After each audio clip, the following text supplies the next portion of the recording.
Buenas, ¿se oye? Bien, ¿no? Vale. Pues muchas gracias por venir y por madrugar, sobre todo, porque tela, ¿no?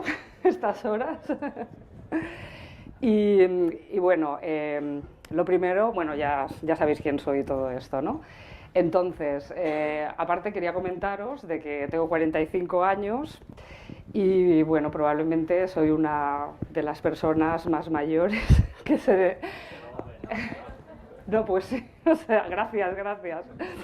Entonces, vamos a pasar, primero vamos a agradecer a todos nuestros sponsors, pero ya los han agradecido antes, ¿eh? Así que nosotros vamos al tema.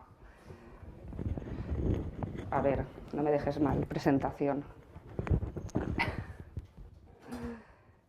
¿No?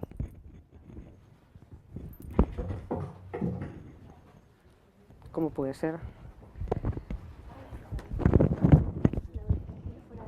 Vale, pero si es que lo he estado probando IVA. Ya, Esto es lo típico, ¿eh? Que... Esto es el efecto de... O sea, he venido 3 veces a probar los sliders.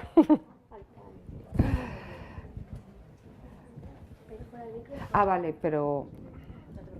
No, me las vas pasando, pero antes iba con esto. Bueno, da igual. Bueno, como podéis ver, la presentación va a ir de metodología y arquitectura CSS, ¿vale? He querido poner el logo de Netscape Navigator, ¿vale? Porque os quería preguntar, pues, ¿cuántos de vosotros, que levante la mano, quien ha visto en directo este navegador? Hostia, pues me hace mucha ilusión, en serio. Pues sí, estupendo. Entonces, porque claro, digo, normalmente todo el mundo me dice no, y yo digo, bueno, soy la abuela de la programación. Bueno, o sea... Bueno, pues Brendan Eint, desarrollador del lenguaje de programación JavaScript y fundador de Mozilla Foundation, afirmó hace unos años que Netscape cambió la historia.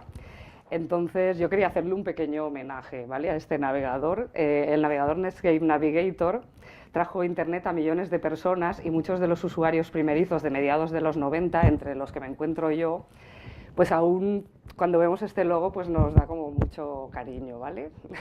Lo vivimos con ternura. El logotipo, bueno, representaba el espacio exterior y a mí siempre, cuando lo vi en el año 1994, que habrá gente, bueno, aquí sí, habéis nacido todos, me parece.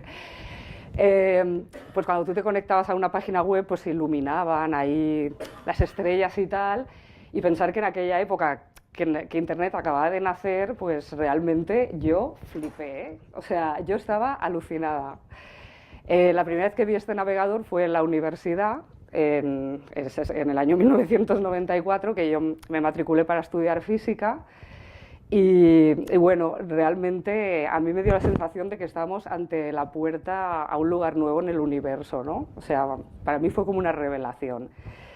Entonces, durante los primeros años que empecé a dedicarme a este oficio, porque para mí toda la parte del HTML y del CSS, para mí ha sido un oficio. Yo digo que es el último oficio del siglo XX.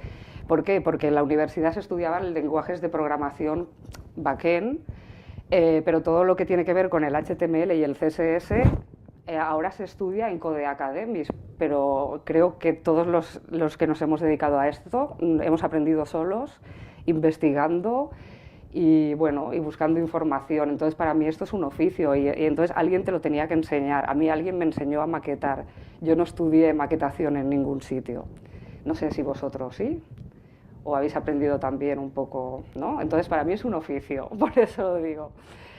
Entonces, cuando yo empecé en este oficio, que no existían las palabras ni frontend ni backend, yo llegué a poner en algún currículum y todo que era ilusionista digital. Cuando me decían, ahora digo, soy frontend especializada en user interface, digo, pues yo decía, entonces yo soy ilusionista digital. Y la gente decía, digo, ¿por qué? Digo, porque hago magia con el código. Entonces, yo siempre digo que la magia de la web está en el navegador y la herramienta para hacer magia es el CSS. Y por eso hoy vamos a hablar del lenguaje más guay de todos para mí. O sea, sí, gracias. Vale, aquí tenemos una manifestación, ¿eh? Hace mucho tiempo, bueno, como llevo muchos años trabajando, pues te vienen cosas a la cabeza. Y entonces, igual que la mujer en el mundo de la tecnología está un poco luchando por su visibilidad, ¿vale? Siempre yo creo que hay una analogía, perdón, con el lenguaje CSS que también está un poco luchando por su visibilidad en el mundo de los lenguajes de programación web. Y creo, lo creo porque yo durante mi vida laboral he visto cómo se ha ninguneado, maltratado y descuidado al CSS. Luego, en las preguntas, también me interesa que me expliquéis vuestras experiencias, cuando es un lenguaje tan importante, ¿no? Entonces, están de manifestación, ¿eh? Las mujeres y el CSS, todos juntos. Sí, sí, gracias. Vale, entonces, ¿por qué hay que dar visibilidad al CSS? Hay muchas razones que las voy a explicar ahora, pero sobre todo porque es lo primero que verá tu cliente, ¿vale? O sea, es que es así. Puedes dedicarte mucho a las tecnologías de debajo, pero él lo que va a ver es esto. Entonces, aquí he elegido 4 pantallazos. No sé si conocéis la web de csszengarden.com, ¿vale? Es muy chula, porque además explica claramente cómo con el mismo HTML, pues simplemente cambiando los CSS puedes conseguir experiencias totalmente diferentes. Y bueno, podéis observar que es como si estuvieras en 4 webs diferentes, que ya es como 4 experiencias, ¿vale? Entonces, no sé, ¿queréis que entre en la web o con...? Venga. Es simplemente para verlo es que lo que pasa es que como no veo la pantalla bien, es un poco... Mira, si me haces un poco el favor, darle al link. He puesto los links donde pone cssgarden.com, arriba, ahí. Sí, ya, es que, bueno, da igual. Como lo veis aquí, que es lo importante, ya es que es un poco complicado. Yo antes lo he intentado probar, no pasa nada. Entonces, bueno, CSS forma parte de las tecnologías web del lado del cliente, es un estándar y es imprescindible, pues, ya que se ocupa de la presentación del contenido. Actualmente está en su versión 3 y bueno, el W3C trabaja en su actualización por módulos y con la llegada de los preprocesadores pues nos ha mejorado mucho la vida porque ahora podemos aplicar lógica y dinamismo a los CSS y ahora ya podemos cumplir el principio tan famoso de read, don't repeat yourself. Los preprocesadores añaden múltiples funcionalidades como los mixing, las variables, las funciones, las herencias y los nestings. Bueno, y por último, como en la versión actual de CSS3 ya tenemos la posibilidad de hacer transiciones y animaciones, en estos momentos yo creo que la magia del CSS es tan potente que incluso yo creo que se está creando un nuevo tipo de arte.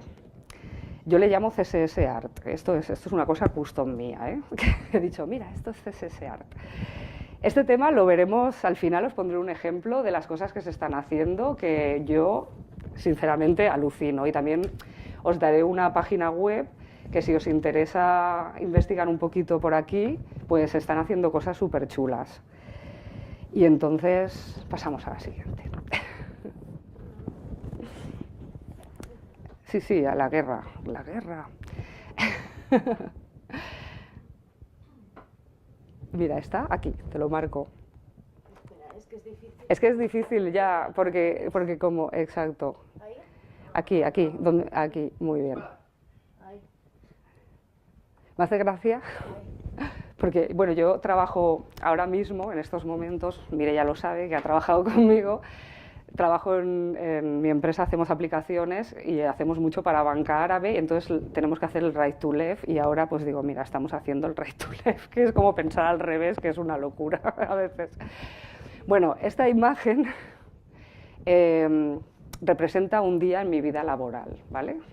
Normalmente es yo protegiendo a los CSS y gente que quiere introducir el caos y convertir mi proyecto en un proyecto Frankenstein.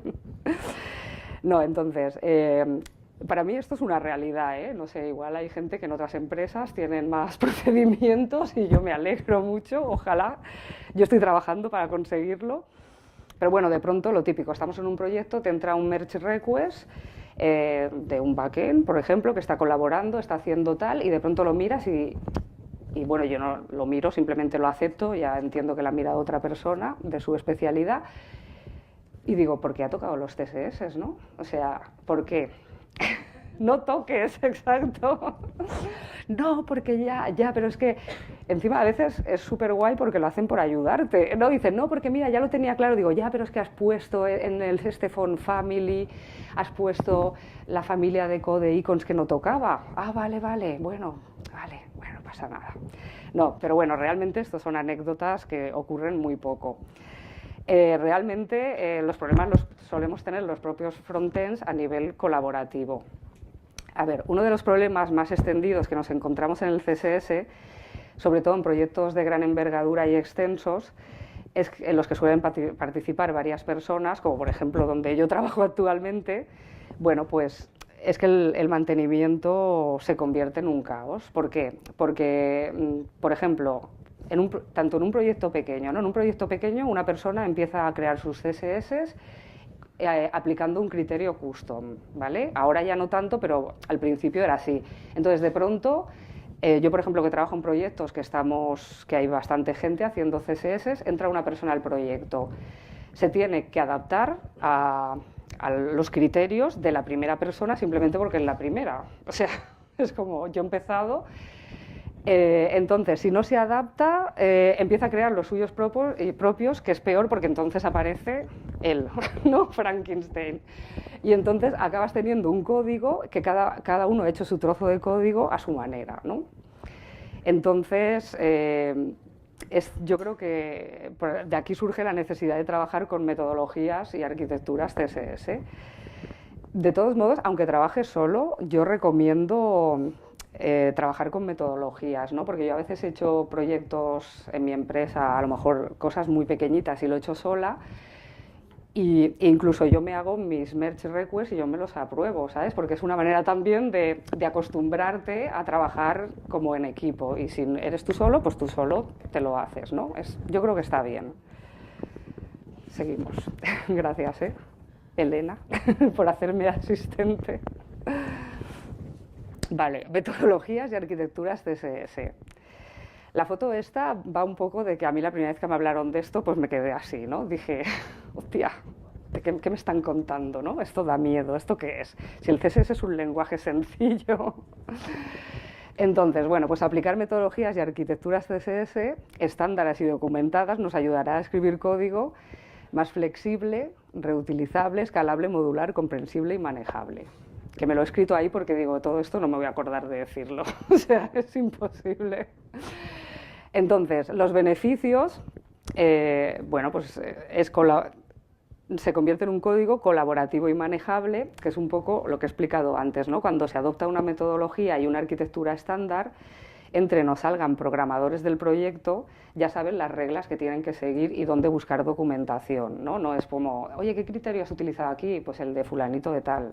No, es el criterio tal que está documentado en tal sitio. Modular y reutilizable, porque puedes extraer los estilos CSS en bloques, que esto ahora es lo que vamos a ver, o bien todo el CSS puede ser utilizado en proyectos, ¿no? Y claro, si lo tienes todo bien estructurado, por ejemplo, con el tema de las guías de estilo, si lo tienes todo súper bien parametrizado, pues puedes coger la parte, las variables de estilo, ¿no? que representan a tu guía de estilos que un diseñador te ha entregado, y simplemente cambiándolas pues ya tienes ese proyecto en otra versión. Por ejemplo, para temas de multilanguage o para temas de usuarios, por ejemplo en la banca, pues que según qué usuario se conecte, pues es de un perfil, ¿no? Como aquí los sponsors, perfil Gold, perfil Silver y todo esto, ¿vale? Entonces, ¿qué más? Así, flexible y escalable. ¿Por qué? Porque el proyecto puede crecer sin interaccionar, ¿no? Porque uno de los problemas que tenemos en el CSS a veces es que de pronto pones una clase o tal y dices, hostia, ahora el módulo lo estoy sobreescribiendo, entonces dices, tengo que poner un important, ¿vale? La arquitectura nos va a ayudar a que vamos a tener unos CSS específicos donde poner important. O sea, si lo hacemos bien, los important solo van a ir en un sitio. Vale. Vale, entonces, estas son las tres métodos. Primero hablo de metodologías y luego haré un ejemplo de arquitectura con metodología y lo veremos ahí todo. Vale, estas son las tres metodologías más utilizadas en estos momentos. ¿Vale? Object Oriented, la BEM y la SMACS, ¿vale? Entonces, no hace falta usarlas por separado, se pueden combinar entre sí y para adaptarse a las necesidades del proyecto. Y hoy yo os voy a explicar la BEM y la SMACS porque son las que vamos a utilizar en el ejemplo que veremos más adelante. Entonces, lo que voy a hacer ahora es explicaros rápida, bueno, tampoco me voy a extender mucho de qué va cada cosa y luego veremos el ejemplo, ¿no? Lo bueno de todo esto es que son metodologías, que eso no significa que, bueno, esto ya lo explicaré luego también, que porque, por ejemplo, el señor tal escribió esta arquitectura, pues la tenemos, o sea, tampoco es el tema de todo lo que diga tenemos que hacerlo, nosotros también podemos adaptarla a nuestras necesidades. La clave está en tener unas bases y sobre todo que está documentada, ¿no? Que tú en tu proyecto puedes declarar la metodología que has utilizado pues yo este proyecto tenemos la nomenclatura BEM y la arquitectura ITCSS, siempre me lío con esta palabra. Vale, entonces tú esto ya diríamos que el proyecto lo documentas de esta manera para si tú mañana, yo siempre en el trabajo, ahora llevo un equipo de unos cuantos chavalines y siempre les digo, si mañana me atropella un coche, el proyecto tiene que seguir funcionando, ¿sabes? O sea, no puede ser... Lo digo porque me atropelló un coche hace tiempo, entonces, o sea, por eso sé que ocurre, ¿vale? Entonces siempre les digo, si mañana me atropella un coche, pues al final es un poco eso, ¿no? Es dejar las cosas documentadas y pensar que no solo tú estás trabajando en esto, ¿no? Entonces, pues ya está. Pues venga, la metodología BEM. Estoy aquí, sí. Vale, BEM es un sistema de nomenclatura de clases ideado por el equipo de desarrollo de Google Rusia en el 2010 y la idea que hay detrás de BEM es diferenciar clases CSS que cumplen diferentes funciones. Entonces, en la terminología BEM tenemos lo que son los bloques, ¿vale? Que son entidades independientes, que tienen significado entre sí misma, ¿vale? Y un bloque puede estar compuesto de otros elementos HTML o incluso de varios bloques. Los ejemplos son pues, un header, un footer, un container. Los elementos son partes de un bloque que no tienen un significado independiente y están semánticamente vinculados al bloque. Por ejemplo, el ejemplo más fácil es el elemento de una lista, un li. Un li por sí solo pues no tiene sentido, tiene que pertenecer a su UL, ¿vale? Entonces, o sea, el elemento siempre está vinculado a un padre, diríamos, a un padre que sería su bloque. Y el modificador, que es una clase de CSS que cambia la apariencia o comportamiento de un bloque a un elemento. Entonces el modificador son estados, por ejemplo un botón checked o no checked. Ya está. Ahora vamos a ver un ejemplo, ¿vale? Que se ve mejor. Uy, madre mía, que no estoy acostumbrada yo a tantas cosas. Vale, entonces sintaxis de BEM. Sintaxis, perdón. La nomenclatura es esta, o sea, bloque, bloque, dos guiones, modificador, bloque, guión bajo, elemento. O sea, el modificador siempre irá con dos guiones y el elemento con dos guiones bajos. Entonces aquí se ve muy claramente y muy sencillo. Pues tenemos un botón normal y dos estados para él. Pues este es nuestro bloque y tenemos button con su modificador cuando es access y su modificador cuando es danger. O sea, y no tiene más. Entonces, ¿queremos crear otro estado para el botón? Pues ya sabemos que tenemos que añadir el button siguiendo esta nomenclatura. Y todas las personas que trabajan en el proyecto deberían hacerlo, que no es tan fácil esto. Y ya está, así seguimos. Vale, entonces, SMACS. SMACS, ya más que una nomenclatura, es como un conjunto de reglas. Ahí está a caballo entre arquitectura y nomenclatura. Bueno, lo desarrolló Jonathan Snook en el 2011 y existe un libro gratuito que si lo buscáis os lo podéis descargar. Yo lo quería traer, el enlace, pero se me olvidó al final, lo siento. Entonces, respecto a nomenclatura SMAC, esto ofrece una nomenclatura más simple que BEM y funciona mediante organización de reglas CSS en 5 categorías, que serían estas. ¿Vale? Entonces, aquí ya te está diciendo que hay que estructurar un poquito el CSS en lo que son reglas básicas para elementos, que serían las base, y aquí tendríamos el normalize CSS, el reset, por ejemplo. Os las explico todas ahora, porque luego en el ejemplo de arquitectura yo las he mezclado todas, para que veáis que al final vosotros os podéis crear, esto es como elige tu propia aventura, pues diseña tu propia arquitectura. Luego están los módulos, que serían los componentes reusables, y las reglas de maquetación, que son las reglas de estilo que están relacionadas con el diseño estructural de las páginas, ¿no? Serían más layouts, contenedores, los estados. Si os dais cuenta, los estados son los modificadores de BEM. O sea, son clases que te están dando, pues exacto, la definición de los estados. Lo que pasa que en BEM diríamos que cuando pones un modificador siempre va ligado a su bloque. Y aquí, por ejemplo, a lo mejor sí que te interesa tener una clase libre. Este es mucho más libre que el otro, que va ligado. Pues, por ejemplo, te interesa tener, pues eso, la clase isHidden y ponerla cuando te apetezca. Entonces, esta no tiene que depender de ningún bloque, ¿vale? Que me estoy enrollando. Y es los temas, que son muy interesantes. Los temas los veremos en el ejemplo de arquitectura. Seguimos. Vale, entonces aquí en el 2015, Harry Robert, también este señor, que es un arquitecto frontend, además bastante famoso y tal, debió pensar, vaya follón que tenemos aquí, vamos a crear pues una especie de arquitectura, y entonces presentó la arquitectura ITCSS, ¿vale? Que implica visualizar todo el proyecto CSS de una forma jerárquica, que se presenta como un triángulo en capas de código e invertido. Entonces la idea es ir de lo más genérico y escalar hasta lo más específico, ¿vale? Entonces, puede usarse con preprocesadores y sin preprocesadores, y ya pasamos a la siguiente. Y así ya lo vemos todo. ¿Vale? Entonces, a mí esta estructura me gusta mucho, la verdad, porque está todo muy ordenadito. Luego en la siguiente slide veremos un CSS, o sea, con sus real. ¿Vale? Entonces están los settings. Los settings y los tools son capas de preprocesador. Entonces aquí diríamos que no generamos ningún CSS. Tendremos la capa que contiene las variables, ¿vale?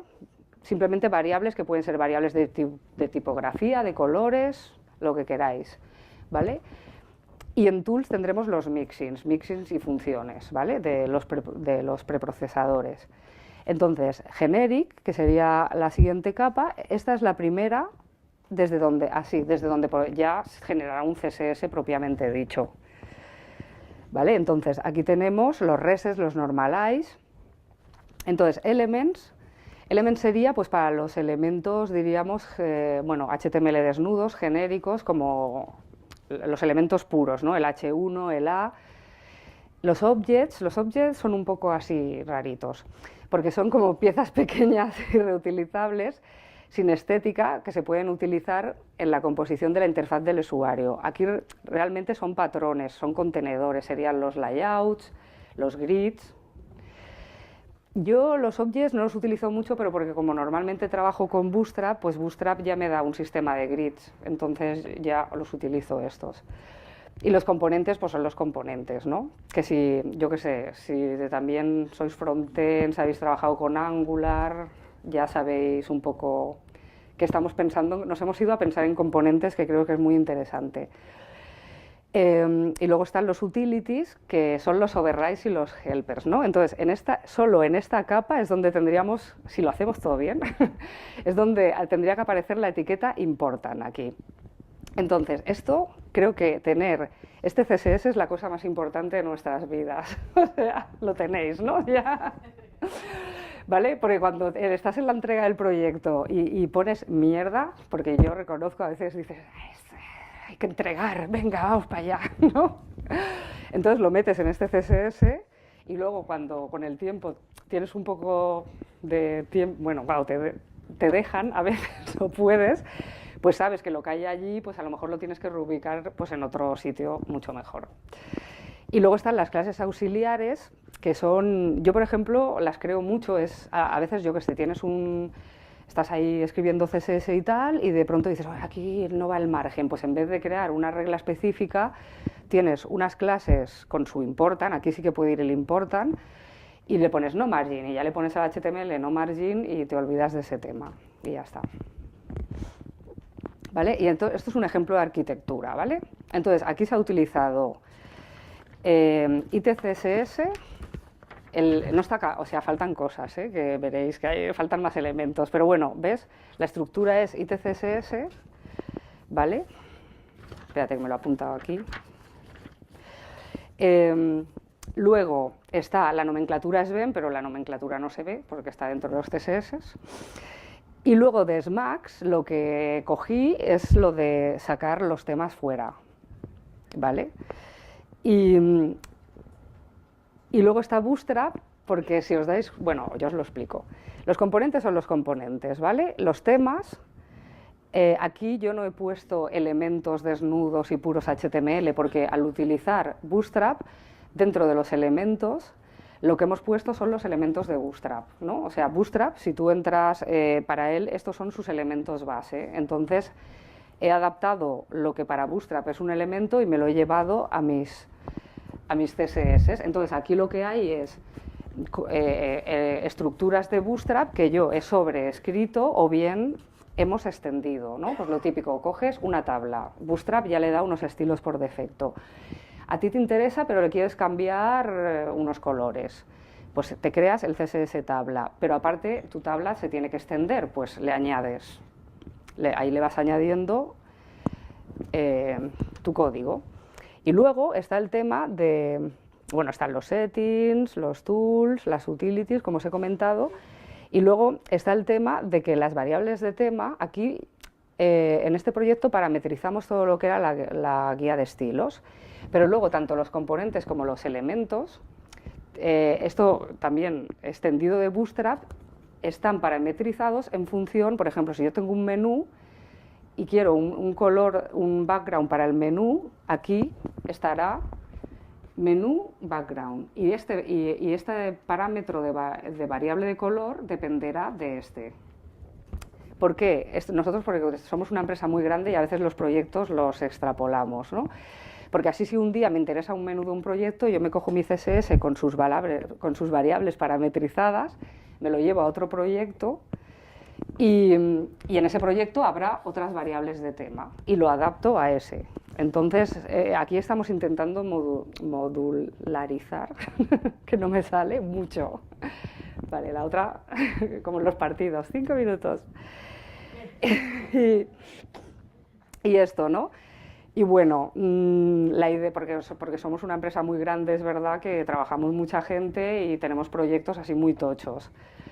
Entonces intentamos hacer todo lo que sea modularizable para sacarlo y llevárnoslo a otros proyectos, que a lo mejor en otros proyectos más pequeños no es necesario pues tanto nivel y pasamos, sí. Vale, entonces no se puede bajar la guardia porque es que en el CSS se te va. El caos entra en el CSS, no sé, yo no sé vuestra experiencia, luego me la contáis, pero con una facilidad impresionante. Vale, seguimos. Vale, y ahora ya para finalizar, pues os quería, retomando lo que os he comentado antes del CSS Art, ¿vale?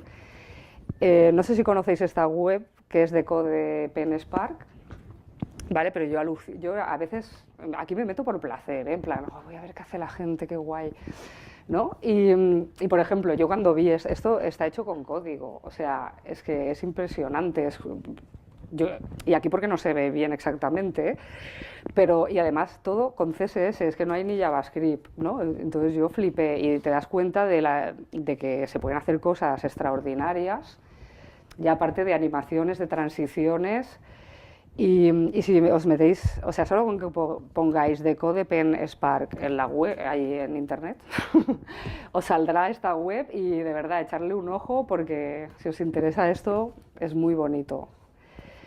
Y seguimos. y esta soy yo. Entonces, bueno, he puesto una frase un poco feminista, ¿eh? Lo siento por vosotros.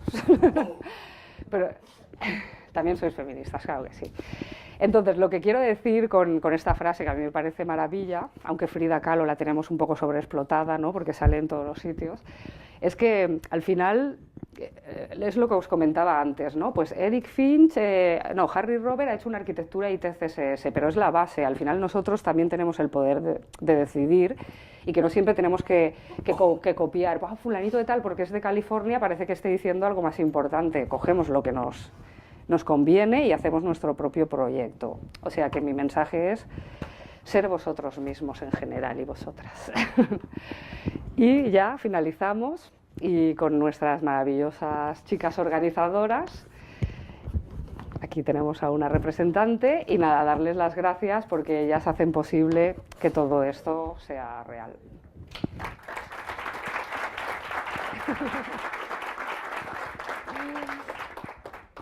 Abrimos los últimos 10 minutos para preguntas. ¿A alguien le gustaría preguntar, comentar? Sí. ¿Qué opinas sobre la última tendencia esta de JSS? Uy, me lo he preparado y todo, ¿eh? Sí. El tema de las web components, ¿no? De esto de meter el hot... Uy, mi corriente es ir en contra de eso, ¿eh? Mira lo que te digo, aunque ahora es una tendencia y tal. Y aparte mi empresa...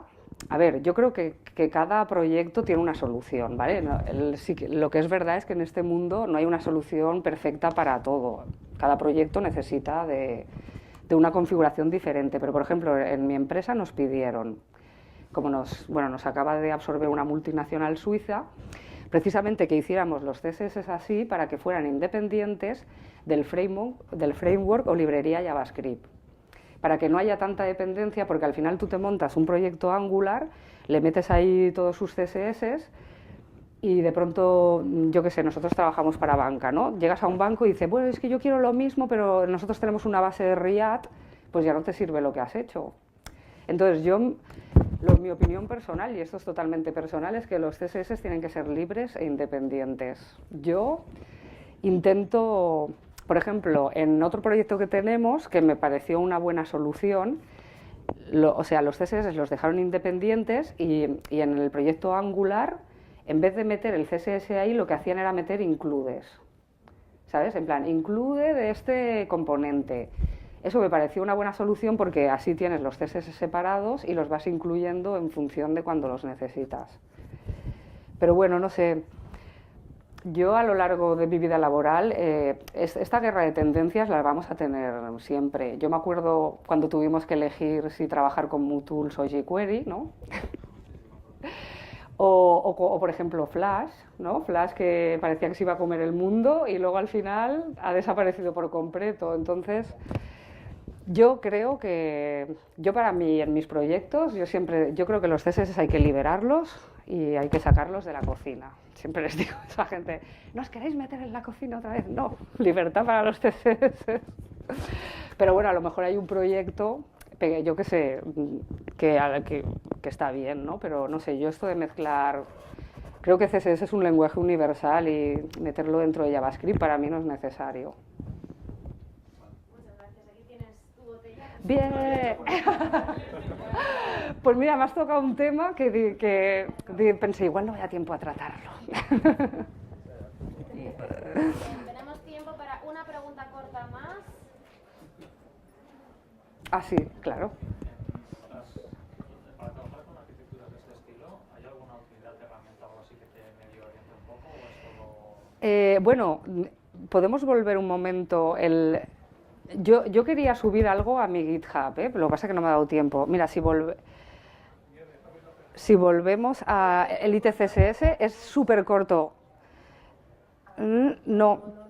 Pues no lo es que creo que había puesto el enlace en la presentación, pero luego te lo doy, ¿eh? O sea, del señor del Henry, madre mía. Dentro de poco estoy así como mi madre, leyendo ya, de Harry Robert, exacto. Sí, ahí te puedes bajar como una base y en su GitHub y tal. Muy Pues ya está, pues muchas gracias por venir. ¡Ay, qué ilusión!